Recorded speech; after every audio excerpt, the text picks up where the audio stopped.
Practice करो के इस यूट्यूब चैनल पर आप सभी का मैं स्वागत करती हूँ। मेरा नाम है दीपशिखा और आज हम आपके लिए लेकर आए हैं प्रैक्टिस सेट पार्ट 2।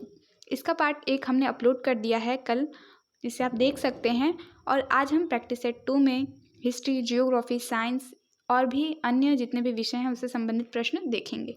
दोस्तों, आपको पता है एनटीपीसी एग्ज़ाम की जो है डेट क्लियर कर दी गई है और जैसे ही इसकी डेट क्लियर कर दी है, इसको देखते हुए हमने ये सोचा है कि उन सभी स्टूडेंट्स के लिए जो एनटीपीसी एग्ज़ाम की तैयारी कर रहे हैं एक प्रैक्टिस सेट लाना चाहिए, ताकि आप सभी को हेल्प हो सके एग्ज़ाम में एक बेटर मार्क्स स्कोर कर सकने की। ठीक है, अच्छा मार्क्स अगर आपको चाहिए तो आपको डेली प्रैक्टिस भी करनी होगी, जिसके लिए आप हमारा यूट्यूब चैनल प्रैक्टिस करो को सब्सक्राइब कर सकते हैं। यहाँ पर आप डेली 7 बजे आपको ये प्रैक्टिस सेट अवेलेबल हो जाएगा बिल्कुल फ्री। तो घर बैठे आप जो है बिल्कुल फ्री अपनी तैयारी कर सकते हैं और प्रैक्टिस के दौरान जो है आप अपना एक अच्छा मार्क्स स्कोर कर सकते हैं। अगर आप अभी से प्रैक्टिस सेट में लगभग जितने मैंने मतलब 20 क्वेश्चन है उसमें से अगर आप 15 से 16 क्वेश्चन सही करते हैं तो इससे आप काफ़ी अच्छा एग्जाम में मार्क्स स्कोर कर सकते हैं। चलिए, सबसे पहला क्वेश्चन आज का है साइंस से कि पानी का पृष्ठ तनाव अपमार्जक मिलाने पर क्या हो जाता है।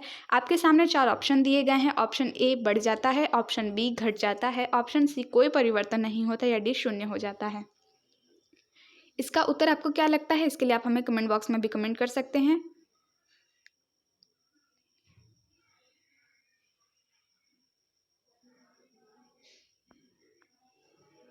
और हम ज़्यादा दोस्तों टाइम नहीं लेंगे क्योंकि वीडियो काफ़ी ज़्यादा लंबा हो जाएगा और आज के इस वीडियो में हम लगभग 20 क्वेश्चन को सॉल्व करने वाले हैं।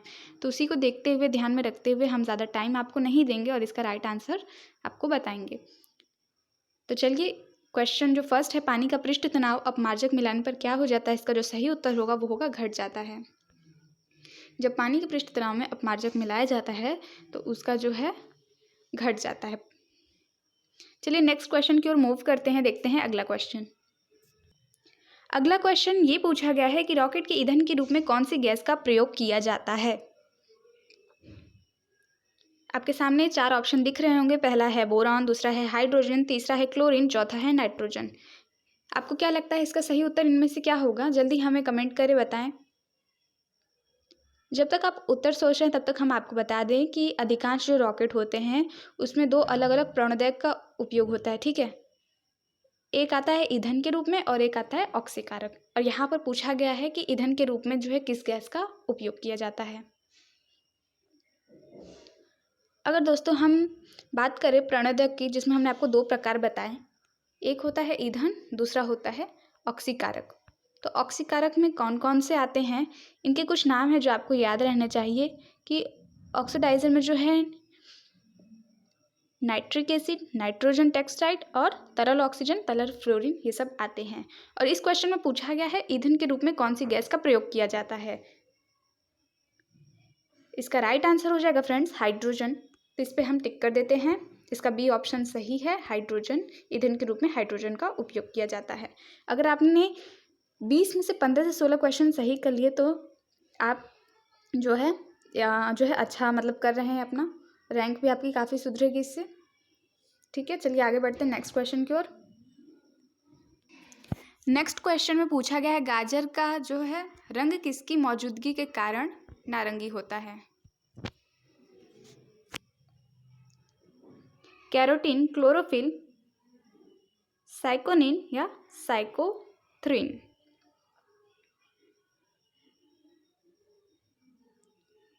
यहाँ पर कारण लिखा हुआ है कि किस कारण जो है इसमें मौजूद रंग जो होता है वो हमें नारंगी दिखाई देता है।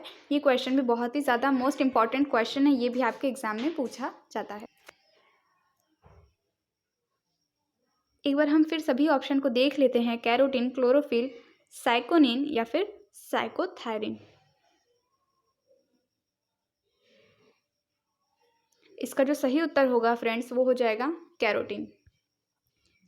कैरोटीन के ही कारण जो है गाजर का जो है उपस्थित रंग जो नारंगी होता है वो हमें दिखता है कैरोटीन के कारण। चलिए बढ़ते हैं अगले क्वेश्चन की ओर। आज के इस वीडियो में दोस्तों हमने आपको बताया कि साइंस, जियोग्राफी, पॉलिटिकल और सभी के क्वेश्चन देखने को मिलेंगे और ये पूरा ही जो प्रैक्टिस सेट है वो एनटीपीसी के एग्जाम पर ही बेस्ड है। जिस तरह से वहाँ पे क्वेश्चन पूछ जाते हैं वही यहाँ पर हैं कि आपके जो है किस तरह के क्वेश्चन देखने को मिलते हैं। ठीक है, चलिए नेक्स्ट क्वेश्चन की ओर मूव करते हैं। ग्रीन हाउस प्रभाव के लिए मुख्यतः जिम्मेदार वायुमंडलीय गैस कौन सी है। ओजोन, नाइट्रोजन, ऑक्सीजन या कार्बन डाइऑक्साइड। देखिए ओज़ोन जो होता है वो हमारे पैराबैंगनी किरणों से बचाता है। जैसे कि बहुत सारे सूर्य में ऐसी भी किरणें होती हैं जो काफ़ी ज़्यादा हानिकारक होती हैं और उन्हें कहा जाता है पैराबैंगनी किरण, जो पृथ्वी पर आने से बचाता है कौन? Ozone layer. पैराबैंगनी किरणें जो पृथ्वी की ओर आती हैं तो ओज़ोन की एक मोटी परत इसे पृथ्वी पर आने से रोकती है। ये हमारी पृथ्वी है जिस पे आने से रोकती है और इस लेयर को कहते हैं ओज़ोन लेयर। तो ओज़ोन लेयर जो है वो बचाव करती है हमारा, इसलिए यहाँ पर ये तो उत्तर इसका होगा नहीं। ग्रीन हाउस गैस के प्रभाव के लिए वायुमंडल में कौन सी गैस जिम्मेदार है ये आपको बताना है। इसका राइट आंसर क्या होगा? और ऑक्सीजन जो कि वायु मतलब हम हमारे मानव के लिए प्राण है, हम ऑक्सीजन ही लेते हैं, ठीक है ना। तो इसका ये भी आंसर नहीं होगा।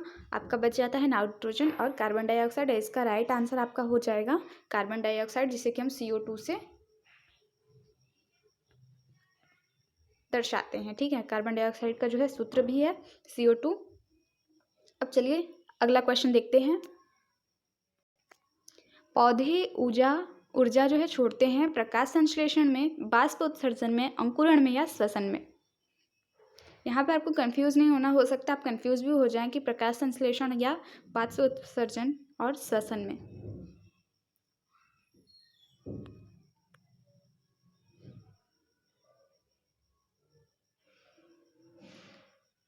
जब हम प्रकाश संश्लेषण की प्रक्रिया पढ़ते हैं तो उसमें हमने ये पढ़ा है कि पौधे जो है ऊर्जा छोड़ते हैं श्वसन के दौरान, ठीक है। श्वसन के रूप में जो है ये ऊर्जा छोड़ते हैं। इसका राइट आंसर डी हो जाएगा, श्वसन के रूप में।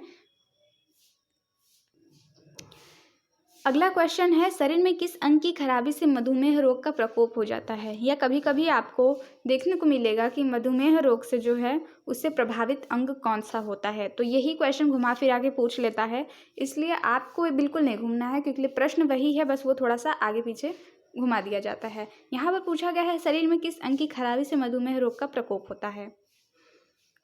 यह मधुमेह रोग से जो है कौन सा अंग ग्रस्त हो जाता है? लीवर, अग्नाशय, किडनी या हृदय?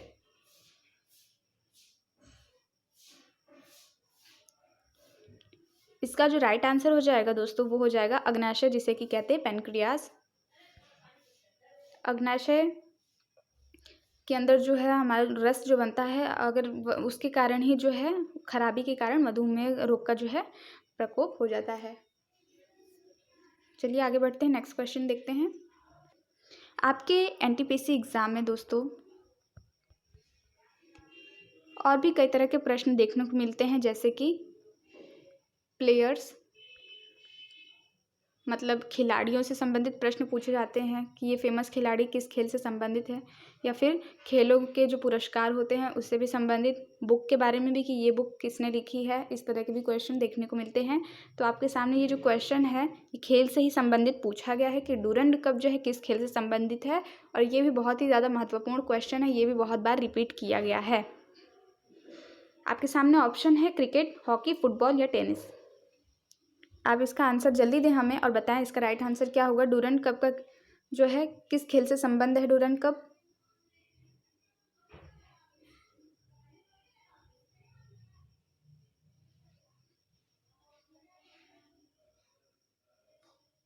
चलिए हम इसका सही उत्तर बता देते हैं आपको। डूरंड कप जो है ये फुटबॉल से संबंधित खेल है और ये काफ़ी ज़्यादा पुराना कप है, मतलब सबसे ज़्यादा पुराने कपों में जो है फेमस ये डूरंड कप है। ये काफ़ी ज़्यादा पहले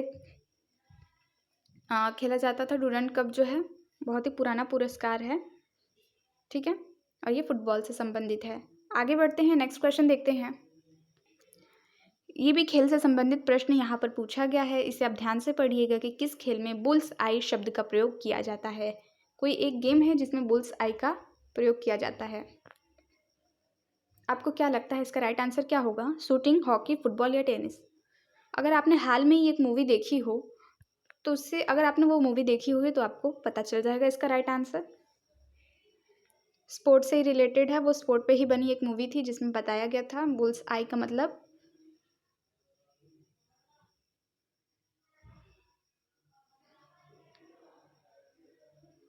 चलिए दोस्तों हम इसका सही उत्तर आपको बता देते हैं कि बुल्स आई जो होता है उसका प्रयोग किया जाता है शूटिंग में। बुल्स आई का मतलब होता है कि केंद्र पर निशाना मारने के लिए, अगर जो होता है केंद्र पर निशाना मारने के लिए जो इस शब्द का प्रयोग किया जाता है कि बुल्स की आइज़ को जो है आप हिट करें, तो ये शूटिंग में यूज़ होता है ये वर्ड, इसे आप ध्यान में रखिएगा। इस तरह के भी प्रश्न आपको देखने को मिलेंगे एग्जाम में, इसलिए आप तैयार रहें बिल्कुल।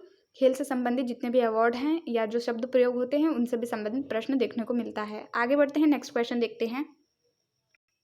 यहाँ करेंसी से संबंधित प्रश्न है कि युआन किस देश की मुद्रा है, जापान, चीन, इटली या रूस। और यहाँ पर दोस्तों जितने भी क्वेश्चन पूछे जा रहे हैं उसका आप जल्दी से जल्दी उत्तर दें।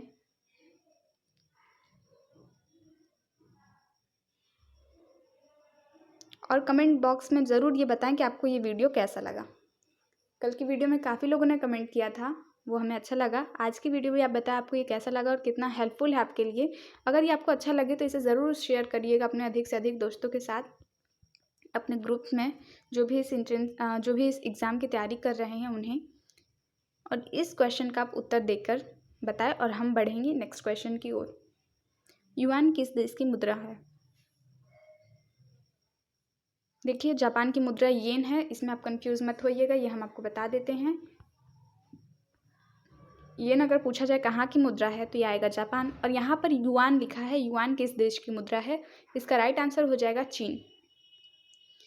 और चीन की दीवार भी आप जानते हैं, जो विश्व की सबसे बड़ी दीवार जो है वो है चीन की दीवार। और यहाँ की जो संसद है, वो सबसे बड़ी संसद वो है चाइना की ही है। तो ये कुछ इंपॉर्टेंट फैक्ट्स हैं जो आपको याद होने चाहिए। चलिए यहाँ पर क्वेश्चन पूछा गया है, भारत की सिलिकॉन वैली स्थित है, देहरादून, बेंगलुरु, हैदराबाद या श्रीनगर।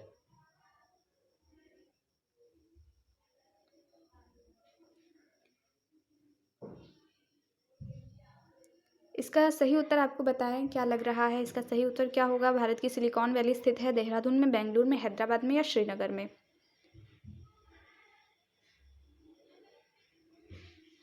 देखिए मेरे उत्तर बताने से पहले आप एक बार ये वीडियो ज़रूर पॉज कर लें, इसका आंसर जो आपको लगता है उससे पहले लिख लें और बाद में मिलाएं कि आपने कितना सही किया है। इस तरह से आप जो है अपना मूल्यांकन कर सकते हैं, जांच सकते हैं कि हम जो है कितना सही कर रहे हैं या कितना हम गलत उत्तर दे रहे हैं।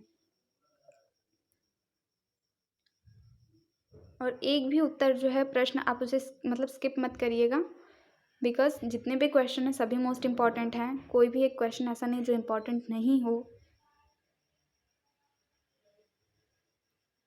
और इसका उत्तर आपको बताना है क्या होगा, सिलिकॉन वैली कहाँ स्थित है भारत की। इसका चलिए हम सही उत्तर आपको बता देते हैं, बेंगलुरु है इसका राइट आंसर होगा। भारत की सिलिकॉन वैली स्थित है बेंगलुरु में। दोस्तों नेक्स्ट क्वेश्चन पूछा गया पॉलिटिकल साइंस से कि हमारा भारतीय संविधान किस वर्ष अपनाया गया था। और ये क्वेश्चन हाल ही में एक एग्जाम में पूछा गया था।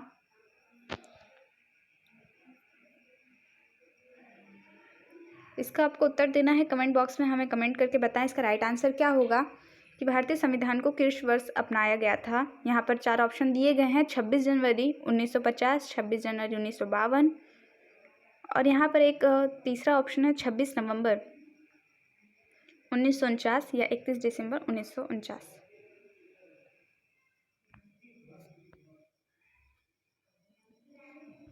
राइट आंसर इसका हो जाएगा 26 नवंबर 1949। ऑप्शन सी इसका राइट है, 26 नवंबर 1949।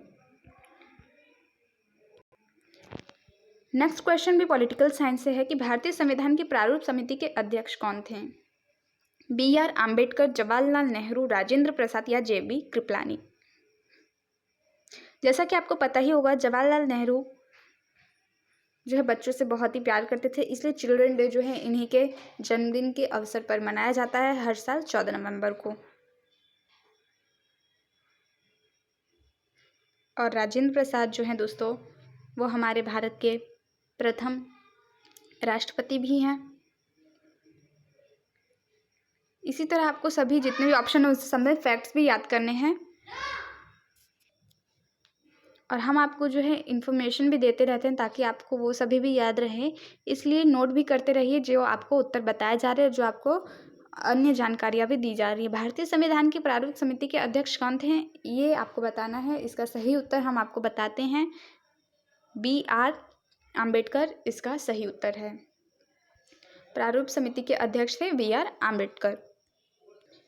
कल्चर से संबंधित प्रश्न भी आते हैं। यहाँ पर धनु यात्रा वार्षिक रूप से आयोजित की जाती है किस राज्य में, उत्तराखंड, उड़ीसा, गुजरात या असम। कल हमने असम के बारे में आपको बहुत कुछ बताया था, आज हम आपको बताएंगे गुजरात। गुजरात जो है दोस्तों, यहाँ का एक लोक नृत्य बहुत ही प्रसिद्ध है और लोक नृत्य से भी संबंधित प्रश्न पूछे जाते हैं, गरबा और डांडिया। गरबा और डांडिया जो है गुजरात के लोक नृत्य हैं, ये आपको पता होना चाहिए। और यहाँ पर पूछा गया है धनु यात्रा जो है वार्षिक रूप से ये कहाँ आयोजित की जाती है, किस राज्य में आयोजित की जाती है। और बहुत ही प्रसिद्ध ये जो मेला लगता है यहाँ पर धनु यात्रा का, इसका उत्तर आपको बताना है क्या होगा।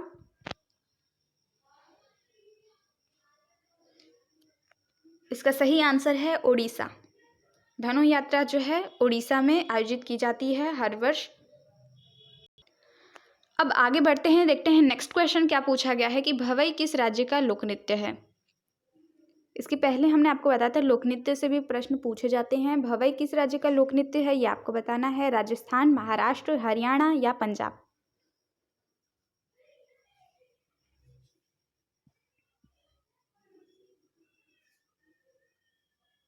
महाराष्ट्र की बात करें तो महाराष्ट्र का जो लावड़ी लोक नृत्य है और पंजाब का लोक नृत्य गिद्ध आएगा।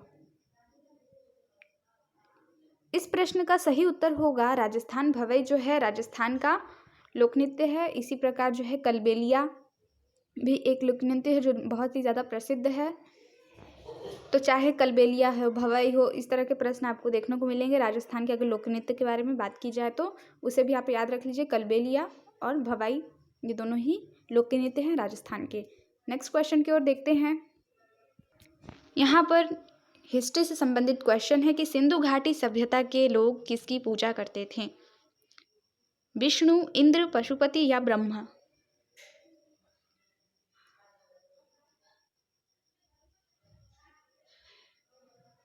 जैसा कि आपको बता दें, सिंधु घाटी सभ्यता के जो है अभिलेख अभी तक पढ़े नहीं जा चुके हैं, ठीक है।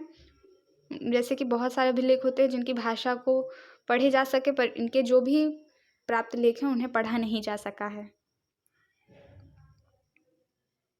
और ये सब सभ्यता जो है काफ़ी विशेष सभ्यता है। इस टाइम जो है व्यापार भी हुए हैं और काफ़ी अच्छे से जो है नगरीय व्यवस्था ये सब भी था अच्छे से एकदम। लोथल, हड़प्पा, मोहनजोदारो ये सभी इसके अंतर्गत आते हैं, सिंधु घाटी सभ्यता के अंतर्गत दोस्तों।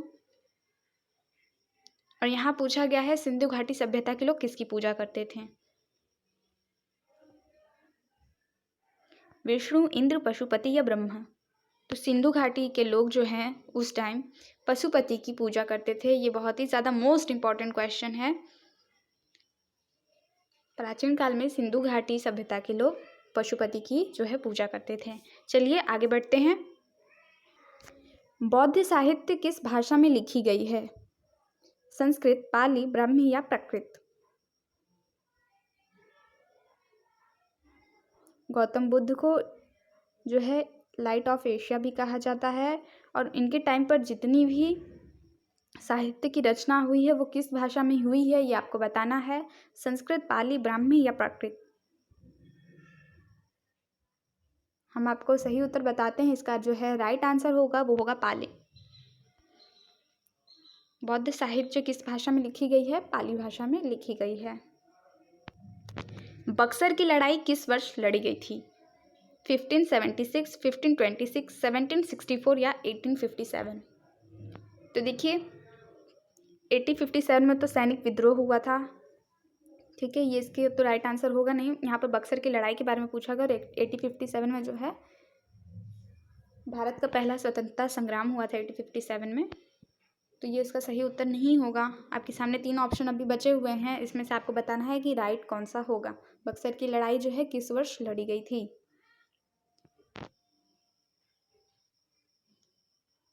1764 इसका सही उत्तर है। बक्सर की लड़ाई जो है 1764 में हुई थी। अब आपको ये बताना है, आज का आपका ये होमवर्क है कि ये किसके मध्य यह लड़ाई हुई थी। बक्सर की लड़ाई किसके मध्य हुई थी। यहाँ पर जियोग्राफी से संबंधित एक क्वेश्चन है कि सुपरनोवा क्या है। ये सूर्य और ब्रह्मांड जो चैप्टर है उससे संबंधित ये प्रश्न है। सुपरनोवा क्या है? एक पुच्छल तारा है, ग्राहिका है, विस्फोटक तारा है या ब्लैक होल है? सुपरनोवा क्या है दोस्तों? इसका आंसर होगा विस्फोटक तारा। अब हम बढ़ते हैं आज का सबसे लास्ट क्वेश्चन कि भारतीय प्रायद्वीप किस भाग का हिस्सा था? गोंडवाना, यूरेशिया, अमेरिका या साइबेरिया? ये आज का लास्ट क्वेश्चन है। नेक्स्ट वीडियो कल आपको अवेलेबल होगा 7 बजे। तो डेली आपके लिए प्रैक्टिस सेट अवेलेबल हो जाएंगे 7 बजे, इसलिए आप हमारे इस नए चैनल को ज़रूर सब्सक्राइब कर लें। प्रैक्टिस करो को, और यहाँ पर आपको एनटीपीसी के रिलेटेड प्रैक्टिस सेट अवेलेबल हो जाएंगे। आपके अभी तक 2 वीडियो आए हैं और ये कंटिन्यू आता ही रहेगा जब तक आपके एग्ज़ाम नहीं हो जाते हैं। इसका राइट आंसर हो जाएगा दोस्तों गोंडवाना। तो चलिए मिलते हैं नेक्स्ट वीडियो में। Thanks for watching.